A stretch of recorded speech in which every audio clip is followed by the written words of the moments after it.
is coughing affected by Parkinson's? So, if they do aspirate something, is the getting it back out of your lungs, is that affected?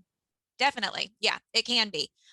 So the muscle strength and the coordination for exhaling for the cough can be affected with Parkinson's disease. Okay. One of the things that we work on in speech therapy and in swallowing therapy is increasing that expiratory muscle strength to be able to have an effective cough. Okay. All right. And in the loud program, just working on the loud volume, you're working on that expiratory muscle strength to have a Mhm. stronger cough. So Just even yeah. even doing voice exercises sometimes can help.